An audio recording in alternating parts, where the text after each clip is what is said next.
Listen, we're going to go to some more super chats in a minute, but before we get into Arsenal versus PSV and their need to win, a big update from Fabrizio in the last half an hour that things are very close to appointing the new sporting director, Adrian Berta, I think is how it's pronounced, the ex-Atletico Madrid guy coming in.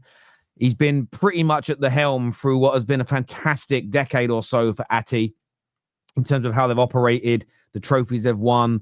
And we all know the importance of top-class sporting directors now. Yes, the manager always gets the credit. The players always get the accolades and the legendary statuses. But we Liverpool fans sitting here, we know that they know exactly what Edwards did for their team as an example. City fans are forever grateful to Tiki. Is it Tiki? I probably said it wrong there. Tika. Well, yeah, him. That guy, that Spanish guy, who's leaving. I always say his name wrong, but they're grateful to him. The other end of the spectrum, Man United with Ed Woodward's. Chelsea fans right now with their sporting directors. How big, David, do you think this is for Arsenal to bring someone in who really does have the pedigree at the highest level of running a football club? He can't do worse than Edu, because Edu had too many people. He was like, oh, you know that Bruno guy? I think he's quite good at football, and then just didn't sign him. That would have been quite useful right now. So as long as you know, Arteta doesn't have complete control of transfers, and it is actually a sporting director, and he identifies what he believes is good enough for Arsenal, then they should have far less holes in their squad than far less problems in their squad than they do currently. So I think it is a good appointment overall. I don't know much about his record at Atletico Madrid. His record is very good. I mean, he signed João Felix for 100. I think he's something like that sort of a massive. Was he the one who bought Conor Gallagher? Yeah, he did buy he who shall not be named. Indeed, no, he left. So he brought in Rodri, Griezmann, Oblak, Matheus Cunha, Diego Jota, Luis Suarez. Because he was actually, but he did buy. The João Felix thing is sticking in my head. João Felix is a bad one. Yeah, but every director of football has a dud in there somewhere. Like Man City don't get it right all the time. Like before he was director of football, he was technical director or so we still have to say he still had to say on the yeah, but he didn't have the final say in the 2015-2016 season when they were pushing for the second title, and he brought in Kieran Trippier and he brought in Fernando Torres, and then the season after that he brought in Luis Suarez. His hit rate is very good. I think. When did he join? He joined 2013, and then joined 2013. I think. No, I want to say he came in 20. Yeah, you're right. No, you are right. I'm behind on the years. He's been in that amount of time. I will say this, right? Because it's Arsenal. In fact, all this will happen now no matter who signs a sporting director. Everyone can go and find the busts. But it's not just about the players that you sign. And he signed some brilliant ones as well. It's when you consider, yes, they're I think they're in the top 20 turnovers in the world of football. I think they turn over around 400 million a year. But when you actually look at the financial might of Barca and Real Madrid that they're up against, the fact that he has been able to be that conduit between Simeone and the president and who runs the club, it's maintaining the culture, the standards, and all of that for that amount of time. And we all know that Diego Simeone can be quite tumultuous. I think handling and working with a manager like that and being his boss essentially, but maintaining that relationship, I think all of that is a far more sophisticated look at how good he could potentially be for Arsenal in the Premier League.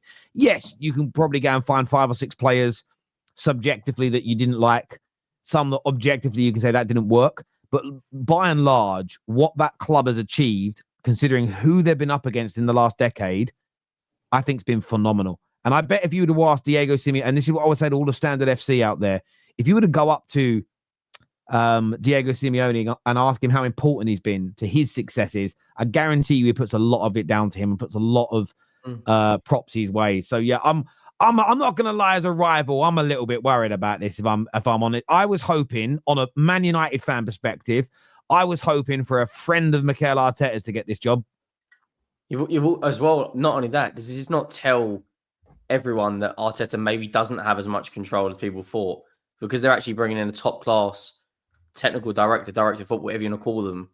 I think looking at it from the way the team operate and the club operate, now that Arteta most likely will be the head coach, that surely that's a step in the right direction. Even if Arteta does go next year, knowing the fact that above Arteta you've got a decent, football brain. That's one of the problems with Man United and Spurs while we are in such bad periods right now, because we don't have anyone above the manager. I mean, you had a bloody accountant, and we've got, I don't even know who, Lange, who basically distributed everything else at Aston Villa. Like having a Lange and Ange.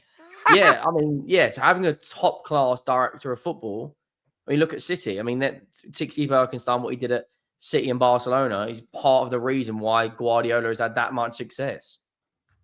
I mean, having someone above him. I mean, to get Rodri, what was it for 24? I don't know, is it 34 or 24 million euros? And then now he's a Ballon d'Or winner. Like, his hit rate is very good. But are Arsenal going to go out and do the £250 million window in the next 2 years or whatever it is than people think? I don't know. I think it's a good point. The low-hanging fruit is that the man who built the Diego Simeone squad is now going to the man in England who plays 4 centre-backs and 2 DMs. So, that defensive side of Arsenal's game is going to get even stronger, arguably. I mean, I don't know enough about him. I can't exactly say I'm well-versed in the Atletico Madrid director of football history.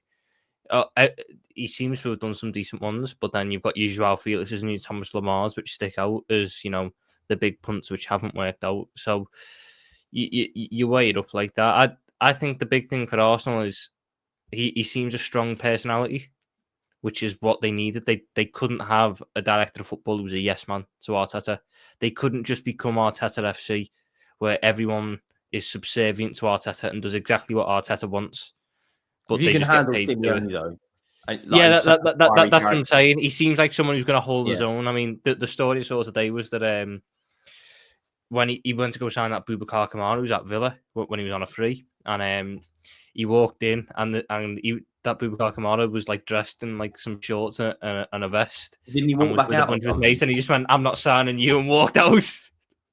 Yeah, he's clearly set in his ways, which is what Arsenal need. They need someone to be that sort of different voice to Arteta, to sort of tell him no if needs be and push him in the correct direction, and mainly utilise the scouting infrastructure that Arsenal have, because they're a top club who will have a top infrastructure. So I think it's the right way forward. It'll be interesting to see what kind of profile he's after and what kind of way Arsenal want to move forward this window, because it's a big one forward. Could it not also be a bit of a, if Arteta doesn't do what he thinks he will do and we'll get rid of him, we've got now a link to someone who could do a better job in the future? Just posing that potentially. Because what, you think of Simeone? Because Simeone. I'm just saying. But that's how it made David. That's how they should be thinking. That's how they should be thinking, David. Yeah. This is. I look at this as win-win for Arsenal. He's going to come in, be that brilliant man that he's been at between the owners and the manager, keep everything on point, keep the standards high, make sure the manager's doing the right thing, ensure they're looking for the right kind of players to make things work. But if they truly give him the authority that he deserves, if Arteta doesn't get over that line, he has the ability, the authority, the pull to go and find someone better, maybe even the man a lot of Arsenal Arteta's haters want in Diego Simeone. Maybe there's a chance if he does want to leave Ati. But I also think where it's win-win is, say they don't give him the authority and Arteta has been given too much power, and 3 months in he walks away. I think it's not just a theory then there's a problem. It's something they can really sink their teeth into and hone in on the owners and say, well, this ain't right. Because the one thing that Arteta said that never sat right with me, really, at first it didn't mean too much, and then the more I listened to other people's opinions on it, I thought you got a great point here, was this element of him being involved in picking who essentially should be his boss, or at least he's kind of co-equal. And I don't know about very many working environments where you get to pick your own boss or co-equals. That's normally done by somebody superior to you. And I think that it's important that hierarchy is in place, I think, in the modern day game. Because no disrespect to Arteta, I don't think there's very many head coaches and managers that are particularly great at picking players and scouting, Pep delegates all of it and is very open about it. Most Liverpool fans would be honest and say that when Edwards left and Klopp got more power, a lot of those transfers, or at least the utilization of those players, wasn't where The hit rate got worse. the standards were. So I just think this is a win-win for Arsenal, really. And it's, as I say, it's gutting because I was hoping to see someone like Alexander Hleb was linked to the move and players. And I just Thomas Rosicky. They were thinking that Thomas Rosicky back in. That might have been the one. You know, someone that's a friend of his who might just sort of, you know, kiss the ring a little bit. I don't know. This is a little bit worrying for me personally, because what I'd like to see in the next few years is all of the top teams fall off a little bit, because that might be the easiest way for us to catch up with you lot, is if everyone falls off. Not United improve. Everyone else get down to our level. We're not going to get to your level, so you'll have to come down to ours. That's it. That's how I view it. I want to shout out, by the way, and thank Don Hussam, the Don Hussam. Thank you, Luke Skywalker, Red Gorilla, that all gifted 5 memberships. So 15 memberships were gifted out. Thank you to TJ Colbert, who's become a member today. I also followed suit and gifted some memberships out as well. So that's 21 memberships that have been given out during 20 memberships that have been given out during this stream. So thank you to each and every single one of them who's done it. Abraham here says, I hope Berta gets us Yorker there so we can 4p second. That's quite funny. Joshua Jack, this is a little bit earlier he put this in. He said, play to their strengths. For example, Mainu, he's good in the 10. What did he do the next game as a false 9? Like, what the F? So on that first bit, I agree that's a mistake. But the manager was trying something to see whether or not it would work. That's, for me, I'm not losing my mind over that. The problem then is that we lost him to an injury. Would we have seen Mainu in this last few weeks with the Ahmad injury more in a 10 position? I think we would have done. Tried him in the false 9. First 10, 20 minutes of that game, we actually were opening them up and it was looking okay. And then it fell apart and didn't work. And look, I've seen the greatest managers of all time try these things. So I'm not going to say that was it was a mistake, but trying it wasn't a mistake. It just didn't work. Mistake would be trying it again and again and again, and he hasn't done that. So I hear your point on that, Josh. And again, I see where you're coming from. If you think that those are the reasons, as to why you think he should go, fair play to you. I'll respect that opinion.